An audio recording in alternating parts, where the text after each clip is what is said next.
వైసీపీకి good bye చెప్పేశారు సినీ నటుడు అలీ. రాజకీయాలకే గుడ్ బై చెబుతున్నారు అంటూ కూడా అలీ ప్రకటన రిలీజ్ చేశారు. రాజకీయాలకే గుడ్ బై చెబుతున్నట్లు అలీ ప్రకటించారు. వైసీపీ ఓటమితో రాజకీయాలకు అలీ దూరమయ్యారు. గత ప్రభుత్వంలో ఎలక్ట్రానిక్ మీడియా సలహాదారుడిగా పనిచేశారు నటుడు అలీ. ఇకపై సినిమాలపైనే ఫోకస్ చేస్తారన్నారు ఆయన. నేను కామన్ మ్యాన్గానే ఉంటాను. వ్యక్తిగతంగా నేను ఎవరిపైనా ఎప్పుడూ విమర్శలు చేయలేదు. కేవలం పార్టీ చేసిన కార్యక్రమాల గురించే మాట్లాడాను. నాకు అన్నం పెట్టింది సినిమా ఇండస్ట్రీని. సేవాభావంతోనే రాజకీయాల్లోకి వచ్చాను తప్ప రాజకీయం చేయడానికి మాత్రం నేను రాలేదంటూ కూడా అలీ చెప్పుకొచ్చారు. దానికి సంబంధించిన బ్రేకింగ్ న్యూస్ చూస్తున్నారు. ఇన్ఫ్యాక్ట్ అక్టోబర్ 27, 2022న ఆయన ఎలక్ట్రానిక్ మీడియా సలహాదారుడిగా ఆయన నియమించింది అప్పటి ప్రభుత్వం. ఆ నేపథ్యంలో 2019 ఎన్నికలకు ముందు ఆయన పార్టీలో జాయిన్ అయ్యారు, వైసీపీలో జాయిన్ అయ్యారు. అప్పుడు ఎమ్మెల్సీ వస్తుందా లేకపోతే రాజ్యసభ రావచ్చంటూ కూడా ప్రచారం జరుగుతున్న పరిస్థితి. ఆ తర్వాత ఎలక్ట్రానిక్ మీడియా సలహాదారుడిగా నియమిస్తూ అప్పటి వైసీపీ ప్రభుత్వం నిర్ణయం తీసుకుంది. తర్వాత ఆయన ఎలక్ట్రానిక్ మీడియా సలహాదారుడిగా కంటిన్యూ అయ్యారు. ఈ నేపథ్యంలో కొద్దిసేపటి క్రితం ఆయన వైసీపీకి గుడ్ బై చెప్పేశారు. వైసీపీకి రాజీనామా చేశారు నటుడు అలీ. వైసీపీకి గుడ్ బై చెప్పేశారు సినీ నటుడు అలీ. రాజకీయాలకే గుడ్ బై చెబుతున్నట్లు అలీ ప్రకటించారు. వైసీపీ ఓటమితో రాజకీయాలకు అలీ దూరమయ్యారు. గత ప్రభుత్వంలో ఎలక్ట్రానిక్ మీడియా సలహాదారుడిగా పనిచేశారు నటుడు అలీ. ఇకపై సినిమాలపైనే ఫోకస్ చేస్తాను. నేను కామన్ మ్యాన్గానే ఉంటాను. వ్యక్తిగతంగా నేను ఎవరిపైనా ఎప్పుడు విమర్శలు చేయలేదు. కేవలం పార్టీ చేసిన కార్యక్రమాల గురించే మాట్లాడాను. నాకు అన్నం పెట్టింది సినిమా ఇండస్ట్రీని. సేవాభావంతోనే రాజకీయాలకు వచ్చాను తప్ప రాజకీయం చేయడానికి మాత్రం తాను రాలేదంటూ కూడా అలీ చెప్పుకొచ్చారు. ఇంకా అలీ ఏమన్నారు ఇప్పుడు చూద్దాం. అస్సలాము అలైకుం రహమతుల్లాహి బర్కాతు. మిత్రులారా, 1999లో నేను రాజకీయాల్లో అడుగుపెట్టాను. మా పెద్దాయన డాక్టర్ డి రామానాయుడు గారి కోసం. ఎందుకంటే నేను చైల్డ్ ఆర్టిస్ట్ తర్వాత నేను మళ్ళీ ఒక వయసు వచ్చిన తర్వాత నాకు అద్భుతమైన అవకాశం ఇచ్చి ప్రేమ ఖైదీ అనే సినిమాతోటి మళ్ళీ నా కెరీర్ స్టార్ట్ అయింది చైల్డ్ ఆర్టిస్ట్ తర్వాత. అలాగే వారు బాపట్ల నుంచి ఇలాగ నేను ఎంపీగా నుంచుంటున్నాను రా, నువ్వు రావాలి, నా క్యాన్వాస్ చేయాలి అనగానే తప్పకుండా గురుగారు, ఎందుకంటే మీ సినిమా తర్వాత నేను మళ్ళీ ఒక ఆర్టిస్ట్గా నేను ఎదిగాను, సో డెఫినెట్గా నేను వస్తాను అని చెప్పి వెళ్ళటం జరిగింది. అప్పుడు టీడీపీ హయాంలో దాదాపు ఒకే పార్టీలో 20 సంవత్సరాలు నేను ఉన్నాను. తర్వాత మళ్ళీ ఇటు రావడం జరిగింది. నాకు అన్నం పెట్టింది ఫస్ట్ నా తెలుగు ఇండస్ట్రీ, నా తెలుగు ప్రజలు, ప్రేక్షక దేవుళ్ళు, నా నిర్మాతలు, నా డైరెక్టర్సు, నా హీరోలు. ఈ రోజున ఈ రేంజ్లో నేను వెదిగాను. 45 సంవత్సరాలు ఇండస్ట్రీలో ఉన్నాను. దాదాపు 1200 సినిమాలు పైచిలుకు యాక్ట్ చేయడం జరిగింది. 6 భాషల్లో యాక్ట్ చేయడం జరిగింది. ఓకే, నేను దయాగుణం ఉంది, భగవంతుడు ఇచ్చాడు కాబట్టి నాకు రాజకీయం తోడైతే కొద్దిగా 10 మందికి నేను సహాయపడగలను అనే ఉద్దేశంతో రాజకీయాల్లోకి వచ్చాను తప్ప రాజకీయాలు చేయాలని రాజకీయాల్లోకి రాలేదు. ఇండస్ట్రీ నాకు ఇంత మంచి లైఫ్ ఇచ్చింది, నేనేం చేస్తే బాగుంటుంది అని నలుగురిని చూసి నేను ఒక ట్రస్ట్ పెట్టుకున్నాను మా నాన్నగారి పేరున. దాదాపు 16 సంవత్సరాలు అవుతుంది నేను ట్రస్ట్ పెట్టుకొని. ఏ రోజు కూడా ఈవెన్ దో కోవిడ్లో కూడా ప్రతి నెల వాళ్ళకి 1000 రూపాయలు నేను సాయం చేసేవాడిని. కోవిడ్లో కూడా ఆపకుండా అలా కంటిన్యూగా సాయం చేస్తూనే ఉన్నాను. చాలామందిని నా కుటుంబంలో అవ్వచ్చు, బయట వాళ్ళు అవ్వచ్చు, చుట్టాల్లో అవ్వచ్చు, చాలామందికి చదివించాను నేను.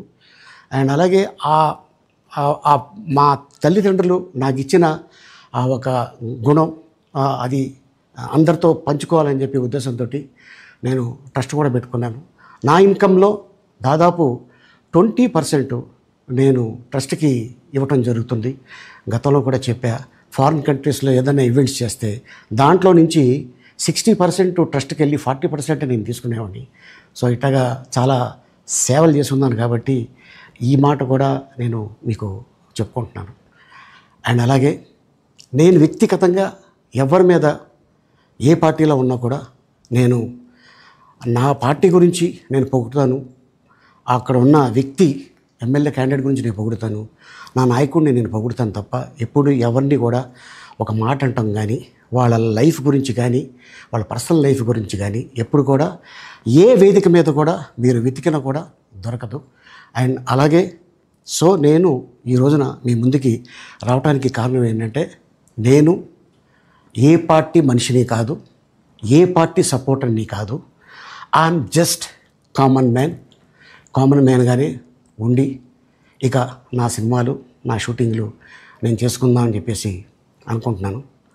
That's it. ఈ మాట చెప్పడానికే నేను మీ ముందుకు వచ్చాను.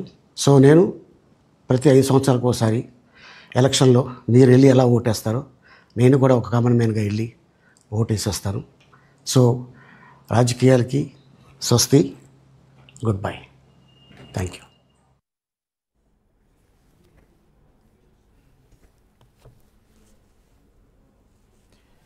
రైట్, అది సినీ నటుడు అలీ చేసిన కామెంట్స్. ముఖ్యంగా లాస్ట్ ఆయన మాటలు, కామన్ మ్యాన్గానే ఉంటాను, ప్రతి 5 ఏళ్లకోసారి మీలాగే నేను కూడా వెళ్ళి ఓటు వేస్తాను తప్ప ఇక రాజకీయాలు చేయను, రాజకీయాలకు స్వస్తి, గుడ్ బై అని చెప్పారు సినీ నటుడు అలీ. రైట్, అప్డేట్స్ చేసుకుందాం. మా ప్రతినిధి ప్రకాష్ అప్డేట్స్ అందించేందుకు లైవ్లో సిద్ధంగా ఉన్నారు. ప్రకాష్, సినీ నటుడు అలీకి సంబంధించి ఆయన డెసిషన్ తీసుకున్న తర్వాత ఎటువంటి రియాక్షన్స్ వస్తున్నాయి, అక్కడ వాళ్ళు ఏమంటున్నారు, మరి ముఖ్యంగా సినీ ఇండస్ట్రీ ఎటువంటి చర్చ జరుగుతోంది?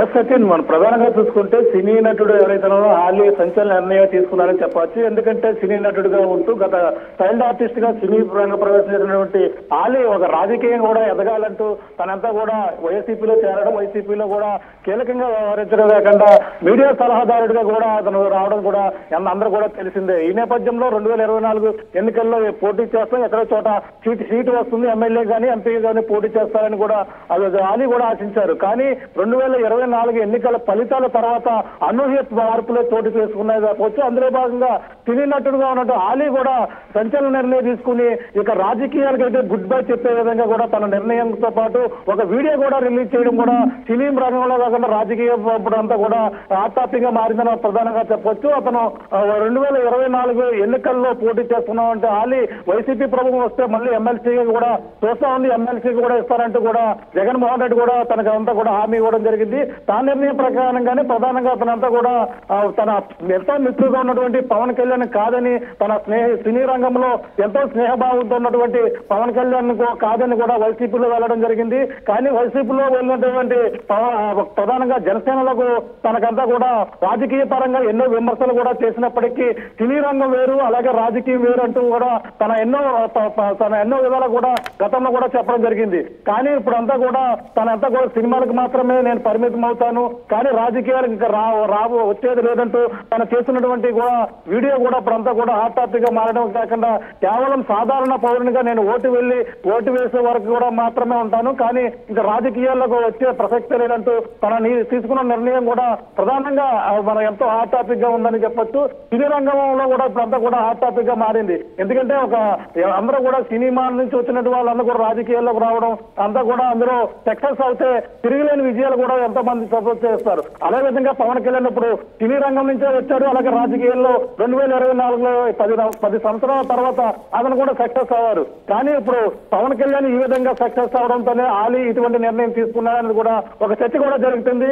కానీ ఇప్పుడు ఈ విధంగా సినీ రంగంలో ఏ విధంగా టాపిక్ వస్తారో పవన్ కళ్యాణ్ కూడా సినిమా ఇండస్ట్రీలో వాళ్ళకి కూడా ఆయన ఒక హామీలు ఇవ్వడం జరిగింది. ఇప్పుడు ఉన్నటువంటి కల్కి మూవీ యూనిట్ రావడం, సినిమా రేట్లు పెంచుకునేందుకు కూడా అవకాశాలు ఇవ్వడం కూడా ఒక సినిమా ఫోటోగ్రఫీకి సంబంధించినటువంటి మంత్రి కూడా జనసేన నుంచి రావడం కూడా ఎంతో మొత్తం అంతా కూడా ఒక జనసేన నుంచి అయితే ఆనందం వ్యక్తం చేస్తున్నారు. కానీ ఇటువంటి సమయంలో జనసేన నుంచి ఉన్నటువంటి పవన్ కళ్యాణ్ ఇటువంటి అతనికి ఎటువంటి హామీ అని ఇస్తారా, లేదంటే ఆలీ కేవలం రాజకీయ పరంగానే తీసుకున్న నిర్ణయం అనేది కూడా వేచి చూడవలసిన పరిస్థితి ప్రధానంగా ఉంది Sachin. Right Prakash, thanks for the update. మొత్తంగా అయితే మాత్రం వైసీపీకి గుడ్ బై చెప్పేశారు సినీ నటుడు అలీ. రాజకీయాలకే గుడ్ బై చెబుతున్నట్లు అలీ ప్రకటించారు. వైసీపీ ఓటమితో రాజకీయాలకు అలీ దూరమయ్యారు. గత ప్రభుత్వంలో ఎలక్ట్రానిక్ మీడియా సలహాదారునిగా పనిచేశారు నటుడు అలీ. ఇకపై సినిమాలపైనే ఫోకస్ చేస్తాను, నేను కామన్ మ్యాన్గానే ఉంటాను, వ్యక్తిగతంగా నేను ఎవరిపైనా ఎప్పుడూ విమర్శలు చేయలేదు. కేవలం పార్టీ చేసిన కార్యక్రమాల గురించే మాట్లాడాను. నాకు అన్నం పెట్టింది సినిమా ఇండస్ట్రీని. సేవాభావంతోనే రాజకీయాల్లోకి వచ్చాను తప్ప రాజకీయం చేయడానికి మాత్రం తాను రాలేదంటూ కూడా అలీ చెప్పుకొచ్చారు. అందరికీ నమస్కారం. అస్సలాము అలైకుం రహమతుల్లాహి బర్కాతు. మిత్రులారా, 1999లో నేను రాజకీయాల్లో అడుగుపెట్టాను. మా పెద్దాయన డాక్టర్ డి రామానాయుడు గారి కోసం. ఎందుకంటే నేను చైల్డ్ ఆర్టిస్ట్ తర్వాత నేను మళ్ళీ ఒక వయసు వచ్చిన తర్వాత నాకు అద్భుతమైన అవకాశం ఇచ్చి ప్రేమ ఖైదీ అనే సినిమాతోటి మళ్ళీ నా కెరీర్ స్టార్ట్ అయింది చైల్డ్ ఆర్టిస్ట్ తర్వాత. అలాగే వారు బాపట్ల నుంచి ఇలాగ నేను ఎంపీగా నుంచుంటున్నాను రా, నువ్వు రావాలి, నా క్యాన్వాస్ చేయాలి అనగానే తప్పకుండా గురుగారు, ఎందుకంటే మీ సినిమా తర్వాత నేను మళ్ళీ ఒక ఆర్టిస్ట్గా నేను ఎదిగాను, సో డెఫినెట్గా నేను వస్తాను అని చెప్పి వెళ్ళటం జరిగింది. అప్పుడు టీడీపీ హయాంలో దాదాపు ఒకే పార్టీలో 20 సంవత్సరాలు నేను ఉన్నాను. తర్వాత మళ్ళీ ఇటు రావడం జరిగింది. నాకు అన్నం పెట్టింది ఫస్ట్ నా తెలుగు ఇండస్ట్రీ, నా తెలుగు ప్రజలు, ప్రేక్షక దేవుళ్ళు, నా నిర్మాతలు, నా డైరెక్టర్స్, నా హీరోలు. ఈ రోజున ఈ రేంజ్లో నేను వెదిగాను. 45 సంవత్సరాలు ఇండస్ట్రీలో ఉన్నాను. దాదాపు 1200 సినిమాలు పైచిలకు యాక్ట్ చేయడం జరిగింది. 6 భాషల్లో యాక్ట్ చేయడం జరిగింది. ఓకే, నేను దయాగుణం ఉంది, భగవంతుడు ఇచ్చాడు కాబట్టి నాకు రాజకీయం తోడైతే కొద్దిగా 10 మందికి నేను సహాయపడగలను అనే ఉద్దేశంతో రాజకీయాల్లోకి వచ్చాను తప్ప రాజకీయాలు చేయాలని రాజకీయాల్లోకి రాలేదు. ఇండస్ట్రీ నాకు ఇంత మంచి లైఫ్ ఇచ్చింది, నేనేం చేస్తే బాగుంటుంది అని నలుగురిని చూసి నేను ఒక ట్రస్ట్ పెట్టుకున్నాను మా నాన్నగారి పేరున. దాదాపు 16 సంవత్సరాలు అవుతుంది నేను ట్రస్ట్ పెట్టుకొని. ఏ రోజు కూడా ఈవెన్ దో కోవిడ్లో కూడా ప్రతి నెల వాళ్ళకి 1000 రూపాయలు నేను సాయం చేసేవాడిని. కోవిడ్లో కూడా ఆపకుండా అలా కంటిన్యూగా సాయం చేస్తూనే ఉన్నాను. చాలామందిని నా కుటుంబంలో అవ్వచ్చు, బయట వాళ్ళు అవ్వచ్చు, చుట్టాల్లో అవ్వచ్చు, చాలామందికి చదివించాను నేను. అండ్ అలాగే మా తల్లిదండ్రులు నాకు ఇచ్చిన ఆ ఒక గుణం అది అందరితో పంచుకోవాలని చెప్పి ఉద్దేశంతో నేను ట్రస్ట్ కూడా పెట్టుకున్నాను. నా ఇన్కంలో దాదాపు 20% నేను ట్రస్ట్కి ఇవ్వటం జరుగుతుంది. గతంలో కూడా చెప్పా, ఫారిన్ కంట్రీస్లో ఏదైనా ఈవెంట్స్ చేస్తే దాంట్లో నుంచి 60% ట్రస్ట్కి వెళ్ళి 40% నేను తీసుకునేవాడిని.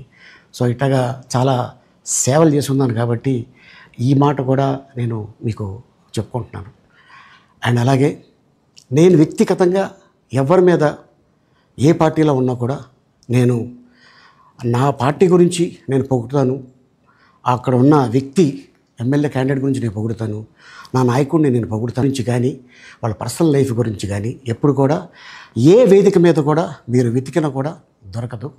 అండ్ అలాగే సో నేను ఈ రోజున మీ ముందుకి రావడానికి కారణం ఏంటంటే నేను ఏ పార్టీ మనిషిని కాదు, ఏ పార్టీ సపోర్టర్ని కాదు, ఐఎమ్ జస్ట్ కామన్ మ్యాన్గానే ఉండి ఇక నా సినిమాలు, నా షూటింగ్లు నేను చేసుకుందామని చెప్పేసి అనుకుంటున్నాను. That's it. ఈ మాట చెప్పడానికే నేను మీ ముందుకు వచ్చాను.